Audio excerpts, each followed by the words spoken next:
Hello दोस्तों, मैं हूं आपकी होस्ट सैयदा दुआई ज़ैनब और आप देख रहे हैं दी कमर चीमा शो। आज के शो में हम बात करेंगे प्राइम मिनिस्टर नरेंद्र मोदी ने अपना जो है वो सबसे लंबा डिप्लोमेटिक टूर शुरू कर दिया है। 8 दिन 5 मुल्क, अफ्रीका से साउथ अमेरिका तक, गाना से लेकर ब्राज़ील तक।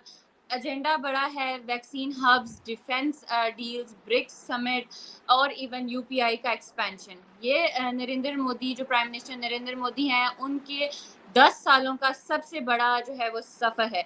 लेकिन क्या ये सिर्फ डिप्लोमेसी का जो है वो सफ़र है या फिर भारत की ग्लोबल पोजीशनिंग का एक नया कह सकते हैं पैमाना तय हो रहा है? क्या ये ग्लोबल साउथ में भारत को चाइना और पाकिस्तान के मुकाबले में ज़्यादा स्पेस दिलाएगा? इस सब पे आज हम बात करेंगे डॉक्टर कमर चीमा साहब से। तो जी डॉक्टर साहब, जैसे आपने देखा कि प्राइम मिनिस्टर नरेंद्र मोदी ने अपनी 10 सालों का सबसे लंबा जो है वो सफ़र शुरू कर दिया है। क्या ये सफ़र सिर्फ ग्लोबल ऑप्टिक्स के लिए है या भारत जो है वो दुनिया भर में अपनी सॉफ्ट पावर पुश करके पाकिस्तान को डिप्लोमेटिक तौर पर कॉर्नर करना चाहता है? बहुत शुक्रिया दुआ। देखें, पहली बात तो ये है कि थोड़ा समझना होगा कि जिस तरह आपने शुरू में अपने इंट्रो में कहा कि ये नरेंद्र मोदी के पॉलिटिकल कैरियर का सबसे लंबा ट्रिप है। वो कभी 9 दिन या 8 दिन या 9 दिन मुल्क से बाहर नहीं रहे।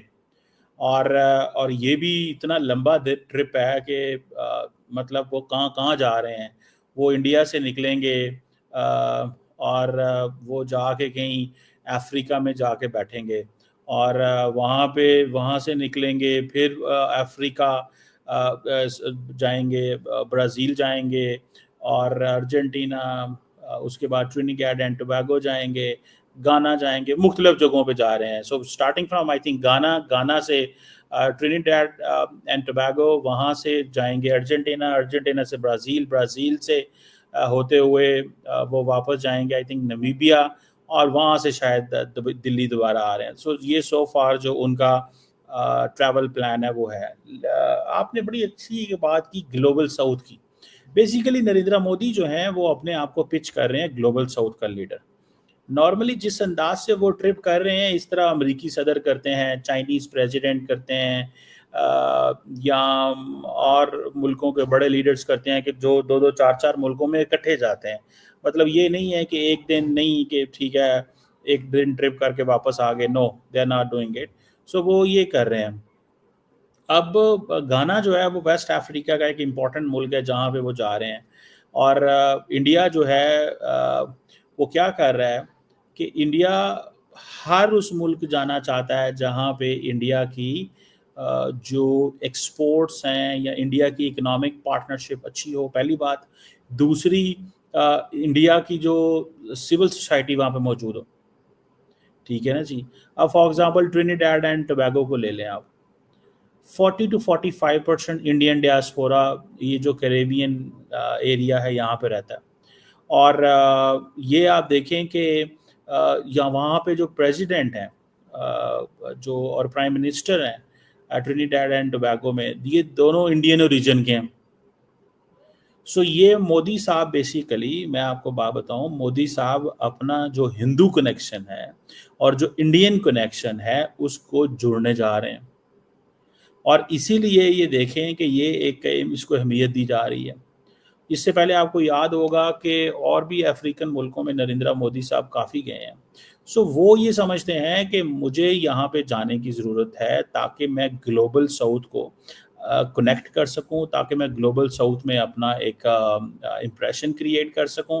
जैसे फॉर एग्जांपल आप पूरे का पूरा मैप देखें, मैप में अफ्रीका जा रहे हैं और लैटिन अमेरिका जा रहे हैं। तो Africa and Latin America both are basically global south को रिप्रेजेंट करते हैं। ये जो मैप है हमारा ग्लोबल मैप जो है, ग्लोबल मैप को अगर आप देखें तो ग्लोबल मैप की जो पोजीशन है उसमें जो ग्लोबल नॉर्थ है, नॉर्थ आपको पता है इंडस्ट्रियली डेवलप्ड है, रिच है, टेक्नोलॉजिकली डेवलप्ड है, मिलिटरली स्ट्रॉन्ग है, socio economic development, social security बहुत ज़बरदस्त है। साउथ में आपको पता है गुर्बत है। द साउथ से लोग जो ये जो डेवलप्ड नॉर्थ है, ये साउथ से रॉ मटेरियल लेता है, लेबर लेता है, और चीज़ें जैसे फॉर एग्जांपल आज भी इंडिया के अंदर एप्पल ने 2 लाख नौकरियां क्रिएट की। ठीक है, लेकिन अगर आप ये देखें कि जो 2 लाख नौकरियां क्रिएट करें, लेकिन अल्टीमेट बेनिफिशियरी कौन है? नॉर्थ अमेरिका में अमेरिका, जहाँ पे एप्पल कंपनी है। इंडिया को क्या मिलेगा? इंडिया मैन्युफैक्चरिंग तो करेगा, ठीक है, लेकिन अल्टीमेट इंडिया बेनिफिशियरी नहीं है। सो अभी भी जो ग्लोबल साउथ है, इट इज गेटिंग लेबर और रॉ मटेरियल, ये दो चीजें हैं जो नॉर्थ को देता है। So Narendra Modi basically global south के चैंपियन बनना चाहते हैं। वो चाहते हैं कि मैं ग्लोबल साउथ का लीडर बनूं और मैं जो है वो जाऊं। अब ये जाएंगे और आपको पता है छोटे छोटे प्रोजेक्ट्स, ये basically high community development projects जो हैं वो शुरू करेंगे वहाँ पे, ठीक है जी। और ये जो प्रोजेक्ट्स हैं, ये जाहिर बात है उनके लिए इम्पोर्टेंट है प्रोजेक्ट्स, बिकॉज वो समझते हैं कि हमें इससे हमारी एक्सेस बढ़ेगी, ठीक है। सो वो समझते हैं अर्जेंटीना भी उसी में फॉल करता है, ब्राज़ील भी उसी में फॉल करता है। ब्राज़ील में तो खैर उनका ज़रा वो ब्रिक्स वाला है, वो हम अलहदा बेशक बात कर लेंगे, लेकिन द पॉइंट हेयर इज़ कि नरेंद्र मोदी को अपनी एक्सेस बढ़ानी है, reach, and then at the end of the day ये मैसेजिंग करनी है कि जनाब हम जो है वो बहुत ज़्यादा अब इंडिया वो इंडिया नहीं रहा जो हाथ फैलाता था। अब वो इंडिया है जो एक लॉन्ग टर्म सोच रखता है और दुनिया के ममालिक को बहुत कुछ दे सकता है। चीमा साहब, अभी आपने ब्राज़ील का भी जिक्र किया। ब्राज़ील जिसे पहले जो है वो न्यूट्रल समझा जाता था, क्या अब जो है वो इंडिया के स्ट्रैटेजिक कैंप में वो चला गया है या क्या? क्योंकि इंडिया और ब्राज़ील के दरमियान हम देख रहे हैं डिफेंस टाइज पर भी बात हो रही है, तो क्या ये लैटिन अमेरिका में भारत की डिफेंस डिप्लोमेसी का पहला कदम है? देखें, ये आपको थोड़ा सा समझना होगा कि इनकी जो डिफेंस के हवाले से आप बातें कर रही हैं ना, it's too early to say this, it's too early to talk on this कि ये डिफेंस के हवाले से कुछ होगा। हाँ, इक्विपमेंट की बातें चल रही हैं, कुछ ऐसी चीज़ों की बातें हो रही हैं ज़रूर कि India Argentina defence nuclear cooperation की बातें भी हो रही हैं अर्जेंटीना और उसके साथ। सो ऑब्वियसली ये एक डिफेंस में वो इंटरेस्टेड हैं, लेकिन आपको पता है अर्जेंटीना को पाकिस्तान जो है वो JF-17 थंडर बेचना चाहता था, लेकिन I think the British stop them, don't by this, या कुछ ऐसा हुआ था। सो ये चीज़ आप देखें कि फॉर एग्जांपल ये जो आकाश एयर डिफेंस सिस्टम है और एक इनके पास गरुदा आर्टिलरी गन है, ये बेसिकली वो डिफेंस कोलैबोरेशन करना चाहते हैं ब्राज़ील के साथ, ठीक है जी। और इसमें नरेंद्र मोदी साहब जो हैं वो इंटरेस्टेड हैं कि ठीक है, क्योंकि नरेंद्र मोदी साहब का एक आपको याद होगा तमन्ना हर बार भारत पे बात करते हैं कि जी हम डिफेंस प्रोडक्शन पे फोकस कर रहे हैं, हम ये जो आकाश एयर डिफेंस सिस्टम है, ये कोस्टल सर्वेलेंस सिस्टम है, और गरोदा जो आर्टिलरी गन्स हैं वो भी मैन्युफैक्चरिंग उसकी भी होनी इंडिया के अंदर हो रही है, R&D भी काम हो रहा है, कोड डेवलपमेंट भी करना चाहता है। और ये जो Akash surface to air missile जो है, ये एयर डिफेंस सिस्टम जो है, ये बेसिकली इन्होंने एक इम्पॉर्टेंट रोल प्ले किया था अगेंस्ट पाकिस्तान। तो वो समझते हैं कि हमें इसकी मार्केट करनी चाहिए, so whatever we could sell, हमें उसकी मार्केट करनी चाहिए। तो वो इस चीज़ को वो जिसे कहते हैं ना, they are looking for that कि हमें इसकी मार्केट करें, जितनी ज़्यादा हम मार्केट कर सकते हैं। And obviously it will take them some time, वक्त तो लगता है इसमें मार्केटिंग करने में और चीज़ें करने में, लेकिन वो आज शुरू होंगे तो आगे बात चलेगी ना। अगर वो शुरू ही नहीं होंगे तो चीज़ चलेगी कैसे? तो वो अपनी इस चीज़ को लेकर के चल रहे हैं और प्लान कर रहे हैं कि हमें अपना इसको, ये जो Akash surface to air missile defence system है, we have to give it to the world, हमें ये दुनिया को देना है और ये दुनिया को बेचना है, ताकि बेसिकली जो पाकिस्तान को वो कहते हैं कि जी हमने ड्रोन गिराए थे जो कि इंडियन टेरिटरी में आए थे, वो हमने इससे गिराए थे। तो ये दैट इज़ समथिंग। और ये जो पाकिस्तान इंडिया की 8-9-10 को जो जंग हुई, उसमें मल्टीपल जो ड्रोन्स थे as per the Indian sources उन्होंने गिराए। और ये Akash air defence missile system जो है, this is medium range surface to air missile system है, जो आप समझ लें कि मल्टीपल थ्रेट्स जो है, जो एयर थ्रेट्स आते हैं वो उनको न्यूट्रल करता है। और सो नरेंद्र मोदी चाहते हैं कि ये, और दूसरा न्यूक्लियर कोऑपरेशन। इंडिया को एक एडवांटेज हासिल ये है कि इंडिया जो है वो, क्योंकि उसने इंडो यूएस न्यूक्लियर डील की हुई है 2005 से, तो इंडिया को ये एडवांटेज हासिल है कि वो टाइम एंड अगेन इस पोजीशन में ज़रूर मौजूद है। वो इस पोजीशन में ज़रूर मौजूद है कि वो ये समझता है कि हमें जैसे कहते हैं ना, जो एक लार्जर पिक्चर में हमें दुनिया को लेके आना है। लार्जर पिक्चर क्या है कि भाई अमेरिका ने हमें सिविल न्यूक्लियर डील दी हुई है, तो अब हम रेलिवेंट हैं। आईईए भी हमें कुछ नहीं कहेगा, बाकी ममालिक भी कुछ नहीं कहेंगे, हमारी सर्विसेज का फ़ायदा उठाया जाए।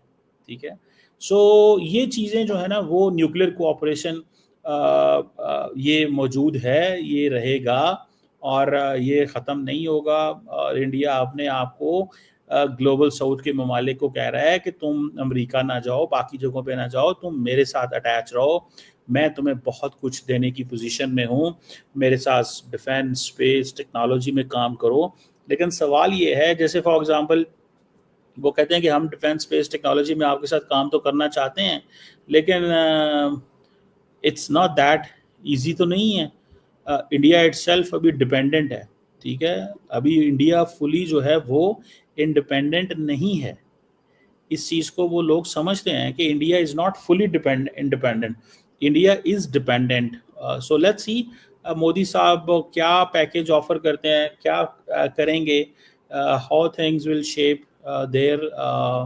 और लेकिन ये है कि ये जो डिफेंस पार्टनरशिप की आप बात की और ये जो आकाश सिस्टम्स हैं, इंडिया के लिए ये इंडिया की वो जिसे कहते हैं ना अप्रोच काफ़ी बिल्ड होगी इससे। चीमा साहब, अगर हम इधर बात करें गाना की, तो 30 साल बाद हमने देखा कि किसी इंडियन प्राइम मिनिस्टर का गाना का टूर है। वैक्सीन हब का भी ऐलान किया गया है, लेकिन क्या ये वाकई जो है वो हेल्थ डिप्लोमेसी है, या फिर हम देखें कि चाइना का जो अफ्रीकन इन्फ्लुएंस है उसका जवाब है, या जिस पाकिस्तान ने जो अफ्रीका आउटरीच पॉलिसी बनाई है, क्या वो इस डिप्लोमेटिक रेस में पीछे चली जाएगी, या क्या आपकी इस पे क्या राय है? देखिए, ये आपने बहुत अच्छा एंगल इसमें उठाया है कि ये जो चाइना को काउंटर करना चाहते हैं, या जिस तरह पाकिस्तान ने इंगेजिंग अफ्रीका पॉलिसी लेके आया था, क्या ये उसके लिए? देखिए, इंडिया के अफ्रीका से बहुत अच्छे ताल्लुकात, आज के नहीं है, पुराने हैं। और इंडिया को ये एडवांटेज आता है कि वो डाइवर्सिफाई करते हैं अपने ताल्लुकात, पर्टिकुलरली क्योंकि इंडियंस इकोनॉमिक एंगल से चीज़ों को देखते हैं, तो वो डाइवर्सिफाई करते हैं। हम तो अफ्रीका जाते नहीं है, कहते हैं नहीं यार होते की जा करना है, उधर गरीब हैं, वो हमें दे ही कुछ नहीं सकते, हम सिर्फ उधर जाते हैं जहाँ पे हमें पता कुछ मिलना हो। इंडियंस जाते हैं, दे क्रिएट अपॉर्चुनिटीज़, वो अपॉर्चुनिटीज़ क्रिएट करते हैं, माहौल बनाते हैं। अब देखिए ना, कहीं जैसे फॉर एग्जांपल ये जो अभी न्यूयॉर्क के अंदर जो मेयर कैंडिडेट है, ठीक है, वो अफ्रीका में पैदा हुआ था, उसके माँ बाप इंडियन थे, पता नहीं कब के अफ्रीका चले गए।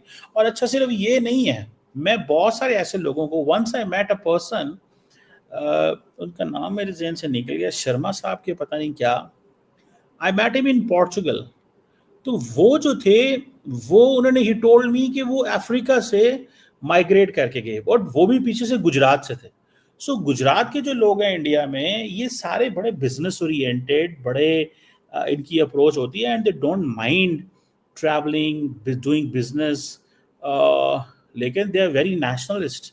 मुझे याद है कि मैं, इफ़ आई कैन फाइंड, मुझे बार बार नाम भूल जाता है, रेशमी साहब, नॉट शर्मा साहब, रेशमी साहब। शर्मा साहब भी हमारे एक दोस्त हैं अमेरिका के अंदर, लेकिन बॉस्टन में। लेकिन द पॉइंट हियर इज कि रेशमी साहब से मैं मिला, तो उन्होंने कहा जी हम तो अफ्रीका से आए। तो घाना का जो चीज़ है, घाना में देखें, वहाँ पे मेरे ख्याल है पहला इंडियन प्राइम मिनिस्टर है मोदी साहब जो जा रहा है, पिछले 30 सालों में कोई नहीं गया।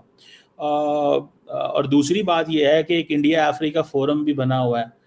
तीसरी बात यह है कि घाना जो है, बीइंग ए वेस्ट अफ्रीका की एक तेज़ इकॉनमी है, और अच्छे ताल्लुकात हैं। इंडिया जो है वो उसकी बहुत सारी एक्सपोर्ट वहाँ जाती हैं, और कहा जा रहा है कि जिसे कहते हैं ना, मोर देन 70% इंडियन जो इम्पोर्ट्स हैं वो गाना से लेते हैं। वो बहुत सारी इम्पोर्ट्स गाना से हैं, और इंडिया को इस हवाले से उसकी वैल्यू काफ़ी ज़्यादा है। और ये डिफरेंट सेक्टर्स में काम कर रहे हैं। सो गाना को वो अहमियत देना चाहते हैं इन टर्म्स के एक तो चाइना को वो काउंटर करना चाहते हैं, लेकिन चाइना के लिए उनको बहुत कुछ चाहिए, इतना आसान नहीं है चाइना को काउंटर करना। सच्ची मानो में अगर देखा जाए, it's not that easy. Countering China is difficult thing. China के देखें, उनके पास पैसा बहुत ज़्यादा है, फिर वो मैन्युफैक्चरिंग, इंडिया तो खुद डिपेंडेंट है चाइना के ऊपर, लेकिन इंडियंस की एटलीस्ट है कि दे डोंट लीव, वो ऐसा स्पॉट छोड़ते नहीं है जहाँ पे वो कुछ करना नहीं चाहते या कारोबार नहीं करना चाहते, या वो ये नहीं कहते कि ठीक है यहाँ हमें नहीं जाना या इस एरिया को हमने इग्नोर करना है। So that is something very significant इस चीज़ के अंदर। जी सुनी चीमा साहब, हमने ब्रिक्स समिट की भी सुनी है। तो ब्राज़ील में ब्रिक्स समिट, पीएम मोदी जो हैं वो वहाँ हमने सुना टेररिज्म पर भी बात करेंगे, पहलगाम का जो अटैक था उसका भी जिक्र करेंगे। जब ब्रिक्स के जो दो मेजर लीडर्स हैं, पुतिन भी और जी भी, समिट में नहीं आ रहे, तो क्या ब्रिक्स का उतना ही क्या वैल्यू या इम्पोर्टेंस रहेगी जितनी उन दोनों की मौजूदगी में होती है? और क्या पाकिस्तान को जो है वो इंटरनेशनली आइसोलेट करने की स्ट्रेटेजिक कोशिश हो रही है अंडर द, लाइक आप कह सकते हैं, garb of anti terrorism talk? देखिए, ये आपकी बात अच्छी है। आपने कहा कि मोदी साहब तो वहाँ जा रहे हैं, ठीक है, और मोदी साहब जा रहे हैं ब्रिक्स के लिए, लेकिन ब्रिक्स में अगर वहाँ पे वो आ ही नहीं रहे, पाइन जो हैं अपने हमारे शी ना पाइन पुटन जा रहे हैं वहाँ पे, तो मतलब मेरा ख्याल है कि वो मकसद क्या है फिर, मतलब करना क्या चाहते हैं। तो ये एक जैसे कहते हैं ना कि एक बड़ी अजीब सी सिचुएशन होगी कि अगर शी जिनपिंग वहाँ पे नहीं है, अगर पुतिन वहाँ पे नहीं है, तो क्या होगा फिर वहाँ पे। इज़ इम्पोर्टेंट एक सवाल तो बनता है ना कि लैंड की चले नहीं होते, एवं टाइम ज़ाया करना चाह रहे हैं। लेकिन मोदी साहब, जारी बात है, याद रखें कि BRICS is an important player है। मोदी साहब इस फोरम को नहीं छोड़ना चाहते, ब्रिक्स को वो तासुर देना चाहते हैं कि जनाब हम तो देखें, हमारे लिए सारे ही इम्पोर्टेंट हैं, हम सबके साथ काम करना चाहते हैं, समझ रहे हैं। सो अभी ये जो प्रेसिडेंट लूला द सिल्वा है वहाँ पे, ये मोदी साहब के करीब हैं, और दूसरा ये है कि मोदी साहब चाहते हैं कि इनके साथ भी हमारी बायलैटरल रहना चाहिए। देखिए, ब्राज़ील साउथ अमेरिका का सबसे बड़ा मुल्क है, और बायलैटरल रिलेशंस भी मौजूद हैं, और मेरा ख्याल है कि मोदी साहब वहाँ स्टेट विज़िट के लिए जा रहे हैं, ठीक है जी। और स्टेट विजिट जो है, it that means a lot, ठीक है। स्टेट विजिट की बड़ी वर्थ वैल्यू होती है, और बाकी तो वो जारी बात है, defence, trade, agriculture, this that वो चलेगा। और दूसरा ये है कि मेरा ख्याल है कि ये रियो डी जनेरियो में हो रही है शायद, ब्रिक्स समिट हो रही है, और पहलगाम का जिक्र नहीं करेंगे, उधर तो पाकिस्तान होगा ही नहीं। लेकिन आपको पता है Pakistan has already applied for the BRICS, हमने किया हुआ है, और हमारे साथ वो हमें उन्होंने लेना है। तो वहाँ पे अकेले होंगे, जो मर्जी बोलते हैं, हमने कौन सा होना है वहाँ पे, ना हमने वहाँ पे जाना है ना आना है। अगर हम होते तो हम जवाब देते। तो ये एक चीज़ है, लेट्स सी वहाँ पे मोदी साहब हमारे खिलाफ बातें करेंगे ऊंची ऊंची, और हमारा वो नैरेटिव हमारे बारे में लेके आएंगे। लेकिन एक चीज़ है कि क्या, कैसे, कब, किधर क्या होगा, टाइम ही बताएगा, अभी तो देखते हैं। लेकिन चीमा साहब, एक आखिरी सवाल आपसे है कि पाकिस्तान के हवाले से अगर हम देखें तो क्या पाकिस्तान की जो फॉरेन पॉलिसी है अब सिर्फ रिएक्शनरी बन गई है, और भारत का अगर हम देखें तो वो प्रोएक्टिव ग्लोबल अलायंसेस बना रहा है? देखें, इसमें थोड़ा सा आपको पता होना चाहिए कि हम, जारी बात है, साइलेंट रहते हैं। उसकी वजह क्या है कि क्या करें। देखिए, इंडिया तो इकोनॉमिक टाइज बहुत ज़्यादा है उसकी, ठीक है, कारोबार करता है, हम कारोबार नहीं करते लंबा चौड़ा, जो कि हमें करना चाहिए। कारोबार करेंगे तो रेलिवेंस बढ़ती है, वैल्यू बढ़ती है, हमें कारोबार करना चाहिए, ये है हमारी वो चीज़ जो होनी चाहिए, एक बात। दूसरी बात जो इसमें जो चीज़ है वो ये है कि इंडिया अपने ताल्लुकात तो बनाना चाहता है, लेकिन India doesn't do all that for itself. India does it for अपने उसके लिए भी तो करता है, चाइना के लिए भी तो बहुत कुछ कर रहा होता है। और देन इंडिया ये भी तो समझता है कि हम एक इंडिपेंडेंट बड़ा मुल्क हैं, हमें अपना भी तो असर रसूख होना चाहिए। अगर हमारा चाइना के साथ भी कंपटीशन ना हो, पाकिस्तान के साथ भी कुछ नहीं करना, तो वैसे ही इंडिया अब as a great power player के तौर पे इमर्ज कर रहा है। तो वो समझ जाए कि ये जो ग्रेट पावर प्लेयर है, ये हमें इसकी वो करनी चाहिए, कोई ना कोई इसकी रेलेवेंस वैल्यू हमें होनी चाहिए। सो इस चीज़ में हमें ज़रूरत पड़ती है जंग के दौर में इंडिया के ख़िलाफ़। तो वो हमें सपोर्ट मिल गई थी, आपको चाइना ने, तुर्की ने, आज़रबाईजान ने सपोर्ट दे दी खुल के, और बाकी दुनिया खामोश रही, साइलेंट रही। The job is done. इस चीज़ का इंडिया को बहुत गुस्सा है कि एटलीस्ट हमारे साथ कोई मुल्क क्यों नहीं खड़े। इसीलिए ये ट्रिनिडाड एंड टोबैगो और इन मुल्कों के पास जा रहे हैं इंडिया, नरेंद्र मोदी साहब। और उससे पहले आई थिंक किसी और मुल्क भी, जैसे वो शशि थरूर का ट्रिप गया था, तो वो भी एक चीज़ है। समझ रही हैं आप बात को? तो वो भी एक चीज़ है कि वो भी एक वो चलता रहेगा।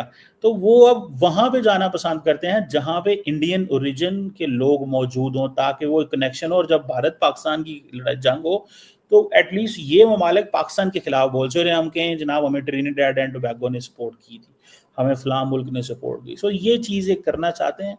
देखते हैं ये मुल्क क्या करते हैं, किस तरह करते हैं। साहब बहुत शुक्रिया चीमा साहब। तो दोस्तों आज हमने बात की प्राइम मिनिस्टर मोदी के 10 सालों का सबसे लंबा सफ़र डिप्लोमेटिक टूर के बारे में। 8 दिन 5 मुल्क, अफ्रीका से साउथ अमेरिका तक, गाना से लेकर ब्राज़ील तक, जिसमें वैक्सीन हब्स, ब्रिक्स समिट है, डिफेंस टाइज है, डिफरेंट चीज़ें आज हमने तफसील से बात की। Let's see where it goes. फिर मिलेंगे एक नए टॉपिक के साथ नए एपिसोड में। Take care.